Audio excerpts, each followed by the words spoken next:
Anyway, welcome, U.S. Senator Chris Murphy. Great to see you, Colin. Let's talk for a few minutes. We'll go to a break, and then we'll kind of figure out our overall game plan. But somebody did just call up about healthcare, and I know the whole question of private equity buying hospitals has been, first of all, kind of a sore subject here in Connecticut with Prospect, and that you have kind of taken this on as a cause. Say a little bit about it and what you think needs to happen.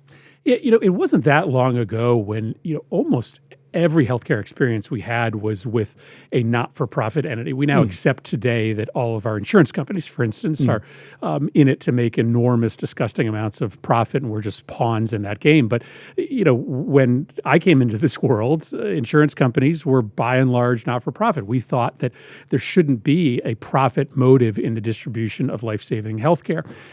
Today, that's been flipped on its head. Almost everything in our healthcare system is just a means for people to get very, very rich and very, very wealthy.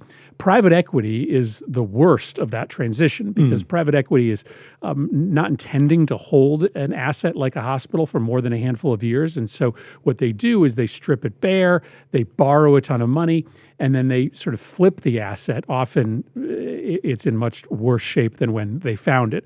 So yes, it may be too late to say that we're going to go back to the day when all our insurance companies were not-for-profit. But at the very least, I think it's time for us to draw some hard lines when it comes to these private equity companies owning the most important healthcare assets in our communities, our acute care hospitals. So Connecticut's kind of at a decision point.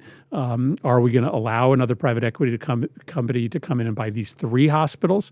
Or are we just going to say from here on out, we are only interested in not-for-profit ownership of our hospitals? That's the decision I think Connecticut should make, and I'm certainly exploring conversations with colleagues in Washington as to whether we should try to make that decision nationwide. I mean, we should say that, and I read your report. I mean, some of the things that were reported there were really kind of shocking conditions that you would have, you would have expected in, I don't know, Romania under Ceausescu or something, like rusty stretchers and like IVs that don't work and stuff like that. These are hospitals that are often not adequately stocked or staffed. And on the other hand, another way to think about this, and I'm not even sure how I feel about it, is just regulate everybody. Because these days, Connecticut, if you look at hospital ownership in Connecticut, it's basically Northwell, Yale, New Haven, and Hartford Healthcare. They have most of what's out there. Those are all nonprofits. One could argue, and by the way, most of them generously support public broadcasting. So please don't interpret this as a criticism. But most of them run kind of like profit-seeking organizations. They're patient hunting. They have internal referral services, and there are disincentives to refer outside for their own doctors to refer a patient somewhere else. And I mean, one thing you could talk about doing is just regulating everybody. I'm assuming with the private equity people, you just think there's no way to stay ahead of them. They'll just. Yeah, I think it's difficult to regulate the day-to-day operations of these institutions. And so I do think that there is just something fundamentally different, no matter what you think of Yale or Hartford Healthcare, in terms of how they approach care versus, how some of these rapacious private equity companies approach care. You are exactly right that the size and scope of these not-for-profits and their behavior often mirrors for-profit operation, but they are still ultimately beholden to communities. They have community-led boards, and they are going to hold on to these hospitals for the long run. And so they're interested in preserving the institution's credibility and the institution's relationship with the community in the long run. Private equity companies know that they're going to only own the hospital for 3 or 4 years. And so they really don't care about burning bridges with the community. So to me, yes, you could have a tighter day-to-day regulation of these institutions, but I just don't think that there's any world in which we have to accept that these kind of short-term ownership investment firms should have their hands on the most important healthcare assets that we have in Connecticut. Yeah, I mean, don't get me wrong. If I keel over here right now, my producers are instructed to, first of all, take your car and drive me down to Yale, New Haven. I don't have any special lights or. We don't care. Yeah. We just want something fast. They may have a plan to leave me in the parking lot to die, but my plan is to get down to Yale, New Haven. And obviously, if you have a choice between one of the big nonprofits and PE, you're going to take the nonprofit every freaking time. Well, and the data just tells us that you are going to get better health care from a not-for-profit facility. We know, for instance, that when a private equity company comes in and takes over a nursing home, mortality rates in that nursing home spike by 10% almost overnight. And so the data is absolutely clear that when a private for-profit company comes in and and takes over a clinic, a nursing home, or a hospital, outcomes get worse. All right, we're talking to Chris Murphy. We're going to take a quick break here. We're going to come back, and we're going to see what else there is to talk about. Quite a bit, it turns out.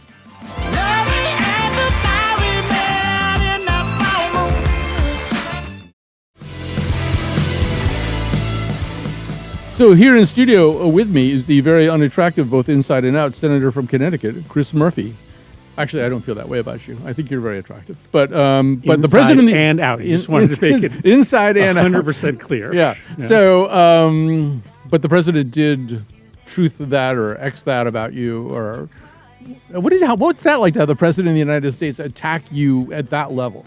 You know, in his first term, he threatened to refer me for criminal prosecution because I had apparently violated something called the Logan Act by going out and meeting with foreign countries without his permission. So, this kind of pales in comparison, just being, criticized for being not as attractive as the president believes he is. Well, he also said this, he's talking about what you said about Putin. He said, this war can be ended now, but stupid people like Chris Murphy, John Bolton, and others make it much harder to do so. Well, you saw what happened to John Bolton. Right. Maybe I should start locking my doors a little bit more securely. Yeah, I mean, listen, the president is playing a super weak hand with Putin right now. I don't deny that there is going to be a diplomatic end to this war. It is not likely that either Russia or Ukraine is going to prevail militarily. But Donald Trump has basically told Putin there's no reason to sit at the negotiating table because I'm not going to continue to support Ukraine militarily. And so long as Putin knows that ultimately Ukraine's weapons are going to run out, he knows that he has a shot at military victory, or at the very least, strengthening his hand at the negotiating table by taking significant amounts of territory over the course of the rest of this year. So I am certainly open to a diplomatic solution in Ukraine. It's just not going to happen when the president is essentially playing a patsy to Putin. I mean, the whole thing has been such an odd spectacle, too. I mean, he shows up in Alaska having, first of all, said that he was going to Russia a couple of times. He was getting his directions from Sarah Palin or something, but and then seemed unprepared. I mean, he seemed not prepared to broker any kind of agreement or to really work with Putin on anything. It just seemed like whatever plan he had flown out of his mind. And then the subsequent meeting with Zelensky, we now have the leaders of Europe having to chaperone Zelensky. So he to make sure it's not on. Another international incident. Yeah, I mean, the president said, I want a ceasefire, and if I don't get a ceasefire, then I'm going to impose sanctions. He didn't even have a discussion about a ceasefire, as we now learn, and he immediately made clear that, in fact, he was not thinking about either sanctions or additional military support to Ukraine, which is to Putin a pass to continue the war and to continue to not be serious about negotiations. Yeah, no, he just wanted a sweet hang. All right, we're going to talk to a few people who've called in here, 888-720-9677, 888-720-WNPR. We have Rhonda from Bloomfield up first. Hi, Rhonda. Hi, I have a question for the senator. I am a progressive Democrat from Bloomfield, and I protest frequently in public. Because of your leadership, Senator, in calling out Trump's abuses of power, people like me look to you for guidance on how to be more effective in resisting the growing fascism. And in light of recent events in Los Angeles and D.C., we're frightened that Trump is going to bring armed National Guard troops to Hartford and other Connecticut cities to intimidate and unlawfully detain our immigrant neighbors. My question is this: is this the moment that we've been looking for, the signal that it's time to escalate peaceful protests to nonviolent civil disobedience? Well, first of all, let me just say thank you for what you've done to protect American democracy. The most important thing we can do is show up. Physical presence is what matters right now. And if we survey history as to how to best protect a democracy from a would-be despot, it's all about courage. We haven't seen enough of it in this country. Frankly, the people of the country are showing courage. You're showing up to protests, and many others are. But we haven't seen courage in the business community. By and large, we have not seen it from the legal profession nor from higher education. We're going to need institutions in this country to stand up and to start saying no to Donald Trump. And the way that they are going to find that courage is through your actions. Yes, I think there will likely be a moment where we're going to have to engage in more difficult forms of protest, whether that be civil disobedience or general strikes. I think we'll know the moment as a nation. We're going to have a decision to make in Congress this September, though. The funding for the budget comes due in September. We're going to have to decide as a Congress whether we're going to continue to fund this creeping totalitarianism. I don't think it's enough for Republicans to just promise us that they're going to hold the president accountable to spend the money as we write in the budget. I have been the only Democrat thus far that has been unwilling to vote for these appropriations bills in committee, and I'm doing so because I think it's time for Democrats in Congress to start fighting harder, to draw firmer lines. I think if we do that, we will provide some of the impetus for courage out in the private sector that so far we've been lacking. But, I mean, the other place that is really lacking, I'm saying something very obvious right now, are among Republican members of Congress. And what's happened is, our Constitution has division of powers, but it's really set up for Congress to be the most important part of it. Congress is kind of first among equals, ordinarily in this. And by kind of abdicating everything to President Trump, Congress is becoming less and less relevant all the time. If it's not able to respond meaningfully, if it's just your party, you just wonder how well Congress can function if Republicans don't join with you.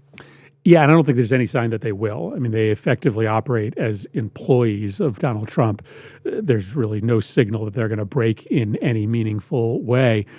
And so I think all of our focus right now has to be on keeping the democracy healthy enough so that we can change who runs Congress next November. And obviously, that's on a knife edge right now. There are some who say that Democrats shouldn't fight fire with fire, that just because Texas is going to redistrict in the middle of a 10-year cycle, Democrats shouldn't stoop to their level. I think we absolutely have to do that. We are going to have to use every tool in our tool belt to try to make sure that the will of the voters next November actually finds its way into a change in who runs either the House and the Senate or both. For you, and not just for you, but really the entire party in Washington, it's kind of an interesting dilemma because in a way, what you've been told post 2024 election is you've got to talk more directly to people about their needs. You've got to talk to people about, okay, housing, healthcare, taxes makes up more than 51% of your income. We got to do something about that. Here's what we're going to do. And maybe here's what we're going to do is you won't have to go to crappy hospitals anymore because we're going to get PE out of there. But there's also this other thing happening. And another part of what you're being told is don't just crap on Trump all the time. We get it. You have to do some other stuff for us. Except that you get off a train at Union Station in D.C. and it looks like you're in a country where just, the armed forces are there. It looks like you're in a military dictatorship. And that's not something you can really turn a blind eye to. But you're kind of damned if you do and damned if you don't. People really want to hear a message. Trump's getting more and more unpopular. And the question is, how can the Democrats capture some of that popularity that he's losing? Yeah, or it's the same story in that his agenda is so unpopular, right? Throwing 17 million people off their health care in order to pass along tax cuts for billionaires, that the only way he could get away with it is to destroy democracy, destroy the ability of people to dissent, try to rig the elections next November so that even if he's at 32% approval, he still has his party reelected. So to me, it's the same story. Trump is trying to destroy our democracy and the rule of law so that he can essentially get away with mass-scale corruption using the White House to enrich himself and turning all of government into just a means of enrichment for his billionaire Mar-a-Lago crowd. So I get it that sometimes those two sort of conversations, what Trump is doing to make your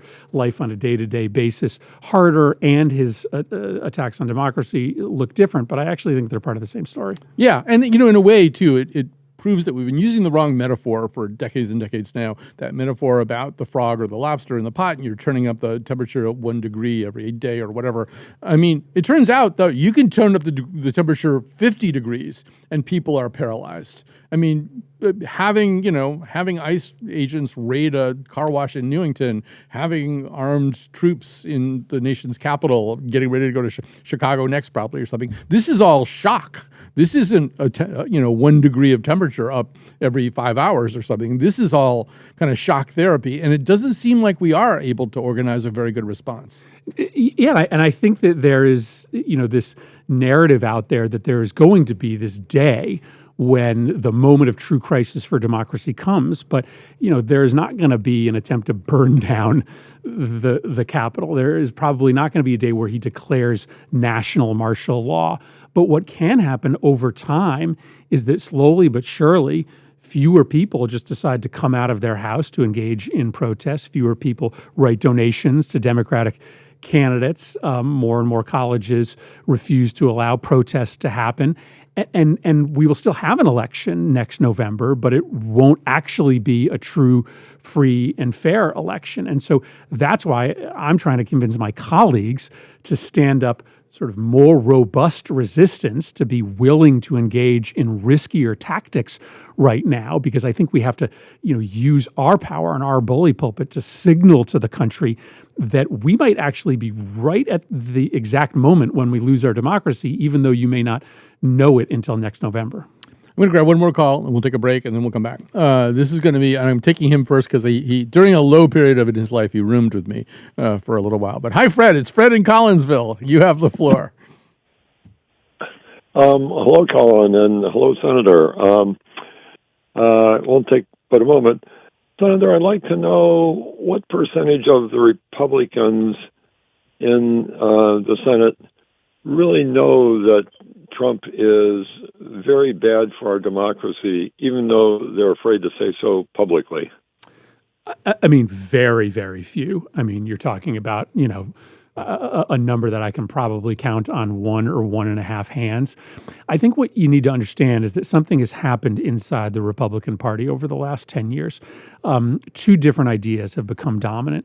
One idea is the idea that democracy is kind of outdated, that it's really, not able to keep up with modern times, that a country that's as nimble as China is ultimately going to be able to outflank us if we have to go through the inefficiency of coming to consensus around our decisions. So the Republican Party has just kind of given up on democracy with a small d. But the second thing that's happened is that they really do believe that multiculturalism and progressivism writ large is a sort of existential threat to the country, and that the only way to preserve what they believe to be the definition of America, which is kind of a white Christian version of America, is to just eradicate Democrats from the body politic. And that's kind of and that kind of allows them to justify any means necessary, locking us up, making us non-competitive in elections. So, no, there are a handful of Republicans in the Senate who know what Donald Trump is doing is wrong. Most of those who come to that conclusion eventually just give up and retire.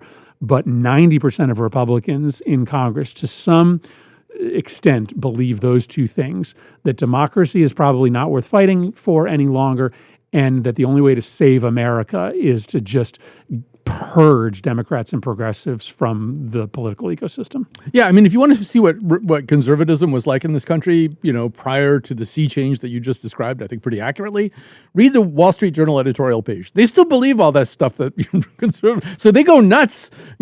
What you search? You raided John Bolton's home? What? 10% of Intel, that's private enterprise. Government, the conservatives used to not want government to meddle at all in private enterprise. Never mind like grabbing 10% of something.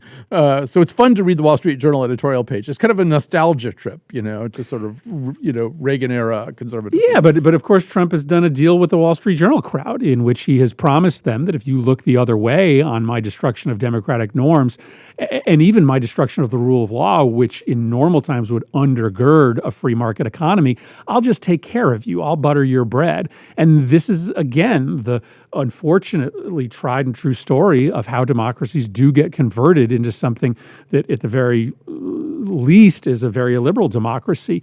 The would-be dictator does a deal with the economic elites in which he destroys the rule of law, but he protects the riches of a handful of people who guide public opinion and run the economy. All right, we're going to grab a really quick break here. We'll come back and we'll finish things up with Chris Murphy. And I got to say some quick thank yous. First to the maestro, Dylan Reyes, our technical producer. Lily Tyson Quality Entertainment Productions has produced this show with, I think, Robin Doyen-Aiken on phones. Joe Koss is operating our YouTube feed, and we're here with U.S. Senator Christopher Murphy. Chris Murphy, we're going to take at least one more call. This is going to be from Mike in Woodbury. Hi, Mike. Hi, Colin, and hi, Senator. I really appreciate you constantly ringing the 5-alarm fire bell about this situation, which a lot of other Democrats are not doing. But my question is, even though, as you say, Donald Trump's approval ratings are falling, people hate the big, beautiful bill, but they seem to hate Democrats more. The Democratic Party is like a 33% approval, 63% unapproval. How do we turn that around in less than a year? For the next, for the midterms. It just sounds like it's a real uphill climb to make people say, "Yeah, okay, I can go with the Democrats." Yeah, that's a show in and of itself. But here's my stab at it. Obviously, the Democratic Party is super unpopular now, in part because there are a lot of Democrats out there who just don't think we're fighting hard enough. So if we changed our tactics and fought a little bit harder and really stood for something, for instance, this fall when the government funding bill comes up, I think we would recapture some of those folks. But I'll give you another sort of path forward that I sort of believe deeply in my heart is necessary for Democrats to win. We were right to run the election in 2024 on democracy, but people sort of looked at this version of democracy and thought to themselves, this version doesn't seem worth saving. And by Democrats sort of reflexively defending the democracy we have now, we looked kind of like overly Pollyannish institutionalists. When I started out in politics, the Democratic Party stood very firmly and strongly for getting dark money and private money out of politics. That was like a top 3 issue for Democrats. Today, when Democrats talk about democracy reform, we generally are talking about voting rights, which is really important, but it's not a broadcast message as much as getting private money, anonymous money, corporate money out of politics. So I think the Democratic Party is kind of needs to get back to where it was in the 1990s, when one of our top 2 issues is the reform of democracy, is making democracy work for regular people again, which is campaign finance reform, lobbying reform, banning members of Congress from trading stocks. I think if we focused all of our energy on unrigging the economy and on unrigging our democracy, we would have a chance to pick up, some fraying parts of Trump's coalition who are coming to the conclusion that this guy actually isn't sincere about cleaning up the swamp, and he's making my life much harder economically in order to enrich his cabal of Mar-a-Lago friends. So that's my recommendation for the Democratic Party.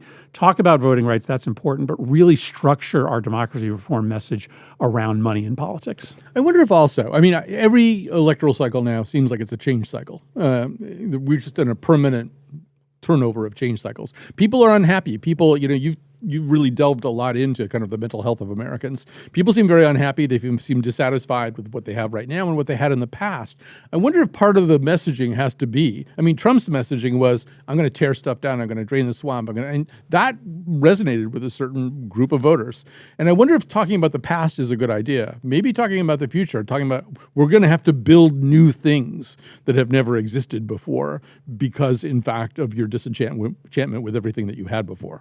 No, and listen, I think it is important for us to be engaged in, what I would call a spiritual conversation with the country. I mean, people today are feeling more unhappy, more disconnected, devoid of purpose and meaning in a way that's unfamiliar to folks. And, Trump's movement is a movement of community. He gives you a narrative to grab hold of, that what's happening to you is a result of immigrants or a result of outsourcing to China. So I think it's okay for Democrats to be engaged in just a much more responsible conversation with Americans about how we put purpose and meaning back into their lives. But I think you're also critiquing what has been a Democratic Party addiction to incrementalism, right? Just kind of tweaking the market a little bit as a means to try to deliver purpose and meaning back to your life. To me, the example here would be how we talk about prescription drugs. Our big idea was changing the way that Medicare negotiates using bulk purchasing power with the existing prescription Which drug. is not nothing, by the way, but I know where you're going. Which is not nothing, but why don't you just cap every prescription drug cost in the price in the country? Why don't you just stop drug companies from advertising on TV and radio? Why don't you limit the amount of profits that any one company can make off of a particular drug? I just think we have to have big, bolder ideas. And that's part of the reason why this Mamdani guy is doing so well in New York, is because he's talking about really simple ideas: rent control, free transportation, a healthy grocery store in every neighborhood. Whether every single one of those ideas is practically possible in the next year, he's at least sort of giving you a vision of a better life, of a more affordable life for New Yorkers. And he's not just relying on market tweaks in a way that Democrats have reflexively for far too long. And I'm 100% with you, what you just said about prescription drugs. And it's insane. I mean, we have people do medical tourism. They go to Brazil to get their insulin. I mean, it's just crazy. But I think you only got about 60 seconds. But part of the answer to your question is the thing you said a few seconds ago: money. And one of the reasons there's not meaningful opposition to prescription prices here is because there's a lot of money in the game to make it come out the other way. And a lot of it is anonymous money, right? A lot of it is money that's coming from the big drug companies, the big insurance companies, that's being fed into political party committees or super PACs without anybody knowing. So, for me, we need to be for something big and bold to get money out of politics. That's probably a constitutional amendment. We probably have to be for a constitutional amendment to allow Congress to directly regulate out of our politics and out of our elections corporate money, PAC money, and anonymous money. Whether or not that's possible or not, I don't know, but at least it would signal to people that we understand the gravity of the corruption that exists in our politics today. Yeah, I think there was a time when you could just try to be virtuous. You could say, okay, I'm not going to take any of that money. That doesn't seem to resonate with people anymore. Yeah, I mean, I don't take PAC money, but there's nothing that I can do to stop one of these big super PACs from coming into one of my races and spending money. It takes a constitutional amendment likely to stop that from happening. Well, Chris Murphy, thanks for your time. Thanks for fighting the fight. Appreciate it, man. Go Red Sox. All right. And we'll see you soon. Thanks, man.